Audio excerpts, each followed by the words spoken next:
dito sa ating Payong Kapatid. Kasama ko ulit si Tosca at din naman si Kuya Erwin. Alam po ninyo, ulitin mo namin, if this is your first time, we invite you to subscribe and ganun din po, i-click nyo rin po yung notification, whether YouTube yan or Facebook yan, para naman po masundan ninyo ang mga bago naming episodes. Sa katunayan, we are also planning to invite yung Awesome Family Journey na nagkikater po sila to minister sa mga autistic na mga anak. No? Pero ang amazing dito, sila rin po ay kaibigan natin. Ayan. So, ang kanila pong kasalukuyang kasama ay nasa Dubai. Kaya one of these days, invitahin po natin sila for an online interview. Ayan. Wow. So, yun po. So, Tosca, take over. Opo, hindi na po, pero, naku, Kuya Erwin, kaabang-abang ho yung binanggit nyo, na-excite tuloy ko lalo. Mga autistic to. Opo. At kausapin natin. Opo, at very, ano po yan, talagang very timely dahil makakatulong po talaga yan. Yung topic na yan. Pero syempre mga kuya, meron naman tayong nahihandang mga katanungan sa araw na ito. Kasi ito pong episode na ito ay Q&A. Ayan. Opo, so excited na po ako. Excited na po ba kayo? Sige po. Sige po. So, ito na po ang unang question. Ito po ay, may nagtanong po kasi mga kuya, nag-request po siya na manatiling anonymous. So, okay lang po. Anonymous na lang. Itago mo natin siya sa pangalang Pretty Girl. Miss Pretty Girl, ito na po ang question ninyo. Ito po kasi patungkol sa binyag. Yung binyag po, christening. Ayan po. Kayo po ba nabinyagan na? Siguro. Hindi mo kayo sure? Hindi, nabinyagan ako. Iba kasi sa lalaki yung binyag eh. Kaya nagtatanong siya, kaya hindi siya sigurado. Mali. Lalo nga pamalilot. Patawarin tayo. Wholesome.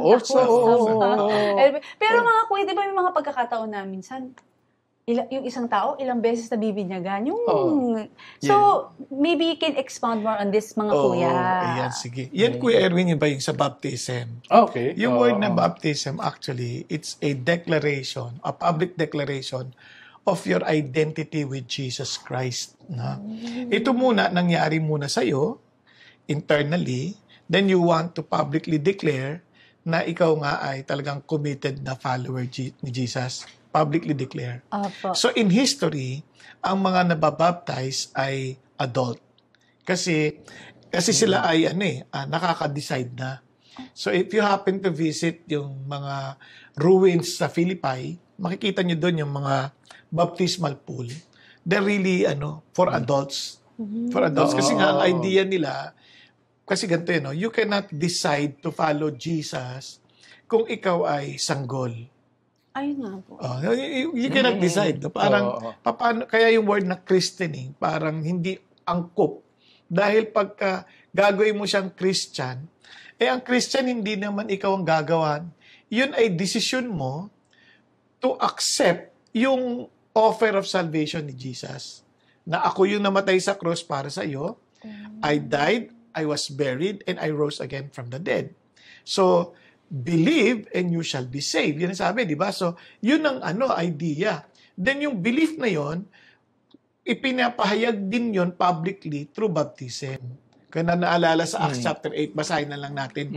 Sa Acts chapter 8, for example, yung Ethiopian eunuch, di tumanggap na kay Lord. No? Parang nakinig na siya kay Philip, no? Nakinig na siya kay Philip tungkol sa kung sino yung tinutukoy sa Isaiah chapter 53. And ang ganda kasi, nung naniwala na siya, nag-decide siya, sabi niya kay Philip, what stopped me from being baptized? Ito yun. So doon sa Acts chapter 8, verse 36, sabi, as they went along the road, they came to some water. And the eunuch said, look, water. What prevents me from being baptized? Now, in close and open parenthesis, sabi dito, and Philip said, if you believe with all your heart, you may say, and he answered and said, I believe that Jesus Christ is the Son of God. And he ordered the chariot to stop, and they both went down into the water, Philip as well as the eunuch, and they baptized him. Kung mapapansin mo, itong si Ethiopian eunuch, gusto na magpabaptize. Pero, tinanong pa rin ni Philip, if you believe with all of your heart, di ba? Nasabing ganoon, Jesus Christ is the Son of God. Meaning, Jesus, the Messiah, is the Son of God. At kung talaga naniniwala ka, then, ito na, babaptize kita. Okay po. So sabi niya, I believe. Now, some will question, kasi in parenthesis yun. So meaning, in the original and perhaps the earliest manuscript, wala yun. Pero in the latter part, meron eh. Okay. So, ang idea, baka yung scribes na miss na ilagay yun, pero kasi in the latter part na discover nila, na unearth nilang manuscript, mga early manuscripts, meron. Meron so, po. Kaya nilalagyan in parenthesis, in in respect, and out of yung, kumbaga, sincerity ng heart ng mga nagtatranslate. Apo. So, nilagay nila yun. So, pero kung titingnan mo rin, sabi niya rito, Romans chapter 6, verse 1, sabi, what shall we say then? Are we to continue in sin so that grace may increase? May it never be. Sabi niya, how shall we who died to sin still live in it? Or do you not know that all of us who have been baptized into Christ Jesus have been baptized into his death? Therefore, we have been buried with him through baptism into death, so that as Christ was raised from the dead through the glory of the Father, so we too might walk in the newness of life. So parang it pictures what transpired inside you. Ang pagiging Christian, you die with Christ, and you were buried along with Christ, and you have a new life in Christ. Kaya it's a picture of yung dying, burial, at saka resurrection. Yung baptism po ba parang symbolism? Yung parang, di ba nilulublob po kayo sa tubig? Ano po yung sabihin ng paglublob? Parang you died with Jesus. Yun po yun. Kaya nilibing ka with Jesus. Ang galing Kaya pag you have a new life in Christ. Pag-ahon niyo po, malinis na, new life. So kahit na ulit-ulitin mo externally, di ba? Every time ako, kahit na ulit-ulitin mo externally, walang nangyari sa'yo talaga sa loob. It's useless. So it must first, you must first be a new person in Christ. Then when you were baptized, yun na yung public talagang declaration. That is exactly what happened to you. So, declaration po siya. Hindi po siya means to salvation. Hindi means to salvation. Yun.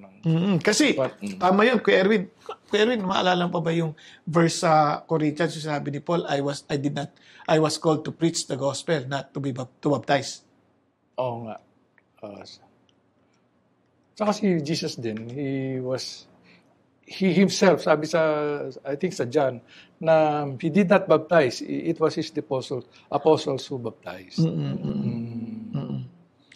Tama yun. Kaya sabi niya, tingnan nyo sa 1 Corinthians, naalala ko lang kay Erwin, sabi niya, now I did baptize also, 1:16 to, the household of Stephanas. Beyond that, I do not know whether I baptize any other. Kasi nagtatalo sila. I of Paul, I of Christ, I of Peter. Sabi niya, hindi naman kayo nabaptize sa pangalan ko eh. Sa totoo lang, nabaptize ko yung pamilya ni Stephanas.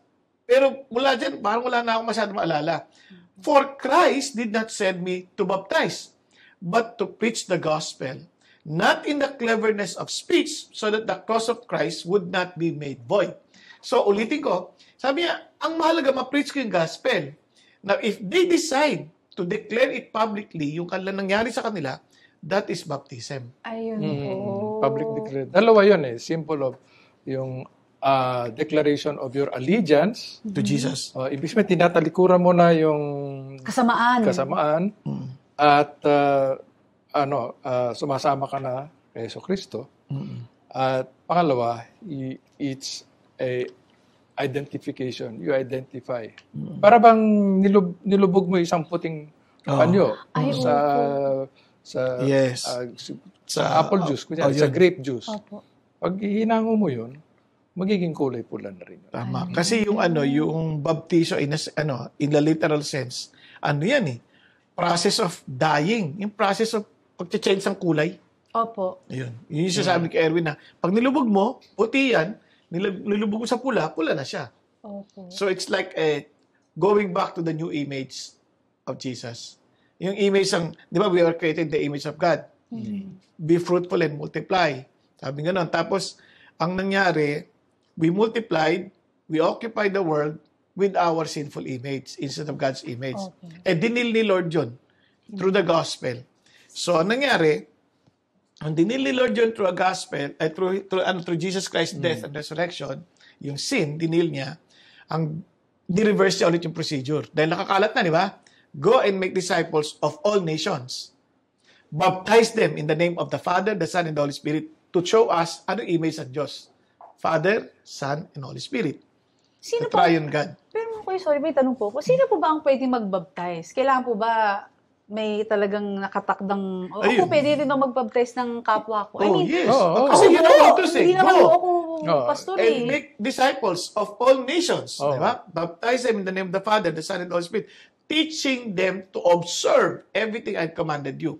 Yung Great Commission, command ni Jesus yun. Para sa lahat ng mga Oo. mananampalataya. Oo. Ay, ganun po. Continuous yun. Di gagawin mo yun. Akala ko magpapastor muna bago Ay, magawa. hindi. Hindi Ay, kailangan. ho. Oo. Ah. Lahat ng mga nagagawa kunyari ng pastor, except for officiating weddings, Ay, opo. pwedeng gawin ng mga So, ibang leaders yon. Mga kuya, tanong ko lang po, ibig sabihin, kasi alam ko po mga lalaki ang, syempre nagbabaptize, ibig sabihin kahit ako po, pwede kong baptize yung baby sister ko, ganun? Oy, kung kayo dalawa lang nandun sa isang island. Pero bakit hindi baby, hindi ka sa... Ay, sorry, Hindi, I mean, baby, kunwari oo. yung nakakabata. Younger. Younger. Ayun nga po yung next question ko mga kuya, kasi lumaki po kasi ako na, eto po talaga mga kapatid, i-confess ko na talaga sa inyo, lumaki ako na, alam ko na pupunta ako sa impyerno. Oh my gulay talaga. Bakit? Kasi ang kwento sa akin, para makapunta po ako sa langit, kailangan mabautismuhan ako ng water here. Tama. Hindi ako nabaptize ng ganun. Kaya feeling ko, hala sa impyerno na ang ano ko. Oo. Kaya gusto ko mabautismuhan, pero hindi ko alam paano. So, ang thinking ko po, para makapunta ako sa heaven, kailangan mabaptize ako. Yun po yung, kaya takot ako nung bata ako, mga kuya. Kasi kung yun ay prerequisite, paano na yung thief on the cross? Wala nang chance ang magpabaptize. Oo nga ho, no? Pero sabi ng Lord, today you shall be with me in paradise. May mga cases na wala ka namang chance na to declare publicly yung faith mo. But you believe that Jesus Christ is your Lord. Halimbawa, papatayin ka na, wala na. Pero kaya, kunyari, in that case, out of ignorance, hindi mo alam. Ngayon, kaya ang baptism, basically, hindi ginagawa sa mga babies. Ay, ganun Doon, ho. kahit noon sa Christian life, nasa early Christian years, yung walang infant baptism. Ay, wala ho. Kailan sa Bible? nangyari yung infant baptism? Just to explain. Oo. During the days of Theodosius, kapag ikaw ay hindi ka pa baptized, kasi dineclare niya Christianity as the world religion at that time under the Roman Empire. Opo. Siya yung emperor nun. So sabi niya, kung dineclare niya, kapag hindi ka pa baptized, you're not still part of the society. Huh? Okay, ang tanong, what if something happens to the parents ng baby? Kasi ang pupuntahan ng properties, o kung may mangyari man, kung they own properties, to their nearest kin na baptized. Paano yung baby? Hindi pa baptized. So what they did, binaptize sila yung baby para ma-register na. Kaya may tinatawag na godparents, o yun sa atin ay ninong at ninang, Opo. na mag-e-explain sa kanila ng ginawa sa kanila nung baptism. Para malantindihan nila na dapat, ito yung ginawa sa'yo, Christian ka. Para, just to explain, kaya ang tawag, godparents. Spiritual parents. Opo. Yun ang problema. Kaya, tradition, parang nangyari, passing from one generation to another, hindi na alam yung meaning. Hindi na alam kung ano yung nangyayari. Kaya, yung infant baptism, yun because of that background. Ngayon, ang tanong na lang, ano yung ginagawa natin sa Christian? We dedicate. Ayun, explain ko Ayun, Erwin. dedication. Dedication. Ano ba pagkakaiba ng dedication? Tulad ng pag-dedicate ni Jose at ni Maria kay Kristo nung siya ay bata pa. So dedication yun. Yun ang tinatawag natin. Sa mga bata, sa mga sanggol, dedication yun. Pero ang practice natin is, pag matanda na, nakakapag-decide na, baptism na, water baptism. Yan. Yun ang kuwan. So yung sa baby po, sa ating paniniwala, dedication. Dedication, pag baby. Yes. Ang ibig sabihin nun, yung parents, talagang sinasabi ng Lord, we will nurture this child according to your ways. Kasi inyo to eh. Yung word na dedicate kasi is to set apart. Parang nyari itong table, dedicated sa pamilya halimbawa ni Kuya Erwin. Opo. So, pag hindi ka elebaso, huwag ka dito. Di ba? Kasi dedicated to sa elebaso. Oh. Doon ka. Doon ka sa mas magandang lamesa. Sa akin, pamilya sa akin. Pero ang punto lang, so when you dedicate it, Lord, yung plano mo lang ang masusunod sa mga bata na to. Hindi mo inaari. Kasi may tendency sa mga magulang, tandaan mo, anak lang kita. Kultura ho natin yan. So, kung dinedicate mo yun sa Diyos, ibig sabihin, paraan ng Diyos, train up a child in the way he should go, so that when he grows up, he will not depart from it. So, titrain mo siya in the way God wants him to be trained. Di ba? Kaya naman, pinan mo yun, inaano mo yun. Para ikaw, basically, ikaw talaga nagde-dedicate kasi pinapaalala mo sa sarili mo. Then, the ninong and the ninang, as guarantors, in the event na hindi magampanan ng magulang yung pagno-nurture sa bata in the way they should go, dapat yung ninang or ninong nakasaluyan. Sila yung mag-guarantee na yung bata lalaki para sa Panginoon Diyos. And hopefully, as pwede na siya mag-decide, magdi-decide siya to follow Jesus. Pero kuya, may tanong po ko. Kasi medyo related po dun sa ating katanungan nga po. Paano po kunwari single mom? Kunwari single mom, tapos may baby siya, gano'n. Tapos gusto niyang ipa-dedicate. Pero gusto ko ng mama niya, pabinyagan sa ibang paniniwala. Paano po kaya yung mga kuya? Yung nanay niya gusto niya pabinyagan. Sa ibang, dun sa ibang paniniwala. Opo. Syempre single mom siya, obey your parents. Okay. Yung single parent, gusto niya mabaptize sa isang evangelical church. Ganon. Yung isa naman sa ibang church na nagbabaptize ng mga baby. Ano po kaya mapapayo natin sa kanya? Ano mapapayo nyo? Sige, ano mapapayo natin? Kuya, mom! Hindi. Isipin natin kung gaano kahalaga ang baptism. Mahalaga ang baptism. Walang problema yan. Pero mga iba kasi hindi nila naintindihan kung ano yan. Sa tingin nila parang ritual lang. Para sa akin, mainam na kausapin niya, yung single parent, kausapin niya yung nanay niya. Explain niya kung ano yung baptism. Now, hindi naman siya tutol sa alay ng bata sa Diyos, pero iba ang tawag natin. It's child dedication. Pero itong baptism, infant baptism, hindi naman practice lang ng yung pinaka-popular na church dito. It's also the practice of many Protestant churches. Yeah. May infant baptism din mga yan. Kaya para sa atin, it's not a major issue yung baptism na yan. Pero mga kuya, kasi kunwari anak ko yun, anak ko to eh. Siyempre ako masusunod. Kailangan ba ang lola masunod? Pero kung yung anak nakatira sa poder ng magulang, ang authority doon sa bahay na yun, yung magulang. Ayun. Ganito lang. Siguro, lahat naman napapag-usapan, katulad sabi ni Erwin, de-explain mo muna. Gamitin mo tong opportunity for them to be educated. Yes. Diba?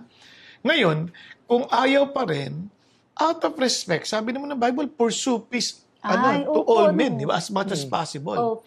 Di sundin mo yon. Okay. Para may pintuan ka rin, somehow, na makita nila yung hindi ka legalistic na si Jesus Christ ang sentro ng buhay mo. Parang you can tell your mom, out of my respect and love for you. Para naman makilala niyo lalo si Jesus. Sige, igawin natin yung gusto mo. Wala naman hong kaso. Basta ang puso mo, you know deep within your heart, nang ginagawa mo, you're dedicating the child to the God of the Scripture. Yes. Ay, ang galing. Yun. May mga limitations yan. Of course, agree ako 100% kay Kuya Bong. Kasi it will not involve any worship of other foreign gods. Yes po. Talagang dinededicate mo yan, binabaptize mo yan, in the name of the Father, the Son, and the Holy Spirit. Yan ang masasabihin nila eh. Yes. So, walang kaso yun. Ang magiging, tawag mo doon, medyo debatable, yung mga ibang traditions ng ibang churches, which will involve worship. Offering. Pero as far as baptism is concerned, pareho lang yan. Whether they baptize in another church or not, for as long as he is baptized in the name of the Father, Son, Holy Spirit, or Holy Ghost, okay yan. Walang problema.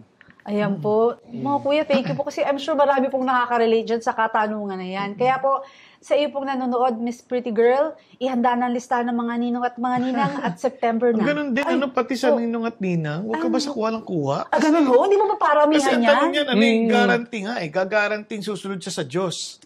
So kung kukuha ka lang dahil may pera o kaya kakaibigan, kakilala, baka sandalin yan. Baka yan pa magturo ng kasamaan. Ay, ganun po. Hindi niya igagarantiya na yung batang sumunod sa Panginoon. Kaya ako hirap na hirap ako, hindi ako makatanggap basta-basta magninong kasi hindi ko magampanan. Yung kailangan mag-build ko yung relationship sa bata, hindi ko magampanan eh. Kaya, tas, iba kasi gusto lang makasama ako sa pagiging ninong at ninang, sinama ako. Kaya nagulat ako, inaanak mo to? Ganon. Hindi ko nga alam eh. Kasi nga, minsan, hindi ko kasi tinanggap sa isip ko. Dahil I need to be honest na hindi ko magagampanan eh. Kasi I need to build relationship para ma-influensya ako yung bata to guarantee na susunod siya sa Diyos. Prayer na lang. Ganun. Kaya lang, iba pa rin yung intentionally building relationships eh. Tsaka yung baptism, it's really a personal decision ng taong magpapabaptize. Kaya nga, hindi tayo nagpa-practice ng infant baptism. At saka wala din tayo nung pamahiin na pag binaptize, kunyari yung baby binaptize, at may mga kasabay na may ibang baby, unahan yan sa pintuan eh. Para... Hindi, ngayon ko lang narinig. May ganun pa. Tapos iba sasabihin, pag hindi na mabaptize, magiging tiyanak. Ano ba yun? Totoo? Hindi kasi, di ba? Sabi nga ng Lord, no. Sabi niya, the kingdom of heaven is with such as this, yung children, di ba? Na innocente, they accepting the Lord by faith, na wala namang, yung mga question. Mga bata, di man basta lumalapit, naniwala. Pag sinabi mo, may kumikidlat, huwag kang mag-alala, anak. Puproteksyonan kita. Hindi naman niya naisip na mamamatay ka din pag kinidlatan ka, di ba? Basta kanya, naniniwala siya. Ganun siya sa Panginoon Diyos. Kaya yung childlike faith, hinahanap ng Diyos yun sa relationship natin sa Panginoon. Na talaga nagtitiwala tayo sa kanya sinasabi. Kaya yun din, ang importante, it's a reflection na ikaw, tumanggap ka rin ka, Lord, na kapareho ng mga batang tulad nito. No?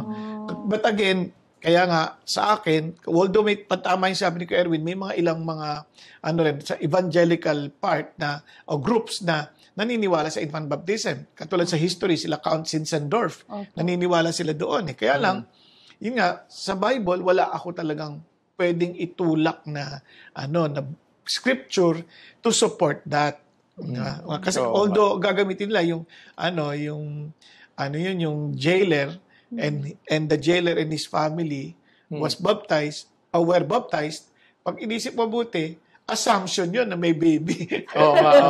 Assumption mo yun na may baby. Wala naman sinabi. Pero kasi ang alam ko talaga, kahit sa history, ang mga binabaptize, nagdesisyon sila to follow Jesus. Kaya repent and be baptized, di ba? So, may decision yun. Nauna muna yung repentance bago yung baptism. Kasi hindi yung means, hindi baptism yung means to salvation. Hindi yun ang paraan para maligtas, masave ka. Yung example ni Kuya Bong, yung thief on the cross. Pero pa isang example actually. Si Simon the Magus or the magician doon sa Acts 8. Nabaptize siya kasi sabi sa Acts 8, nung nag-preach si Philip, sabi dito, Simon himself also believed and when he was baptized, he continued with Philip and was amazed seeing the miracles and signs which were done. Pagkatapos nakita niya na yung mga apostles sa through laying of hands ay nako-confer sa kanila yung Holy Spirit. Sabi niya, gusto ko rin bilhin itong Holy Spirit. Bibilhin mo yung Holy Spirit? Pwede mo ba yun? Kaya doon nagsimula yung nirebuke siya. Sabi sa kanya, your money, sabi ni Peter, your money perished with you because you thought the gift of God could be purchased with money. Tapos sa bandang huli, sabi ni Apostle Peter, for I see that you are poisoned by bitterness and bound by iniquity. Ibig sabihin, andun pa hindi pa siya talaga nagre-repent. Hindi pa talaga siya. So, baptized na to, naniwala kay Philip, nabaptized, pero andun pa rin siya. Hindi pa rin nagbabago. Yung puso. Puso. Parang externally, lahat nagawa niya, pero yung hindi siya totally surrendered kay Jesus. Kasi, pwede po yun? Kasi ang tanda mo, ang sin is not just lying or murder.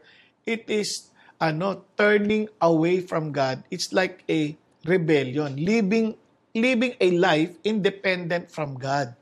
Yun, sin yun eh. Oo. Parang sa prodigal son, yung wild living, di ba? Ano yung wild living? Walang control, walang boundaries. Kaya nga wild eh. Okay. Di ba? Basta kaya yun ang buhay niya. He went away from his father kasi he doesn't want to be controlled by the father. It's a picture of we don't want to be controlled by God. We want to live on our own na walang parameters, walang boundaries. Mahirap yun, no? Yun ang sinning. Yun ang turning away from God.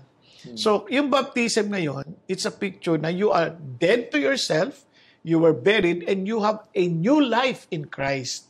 So, kung may bagong buhay ka na kay Jesus, you are to live for Christ. Kaya nga, I've been crucified with Christ. It is no longer I who live, but Christ who lives in me, and the life I now live in the flesh, I live by faith in the Son of God who loved me and gave Himself for me. That's basic Christianity. Amen. Diba?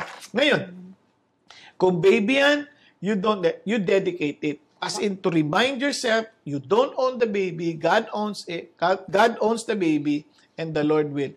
The Lord desires for us na palakihin yan in the ways of God, not in our ways.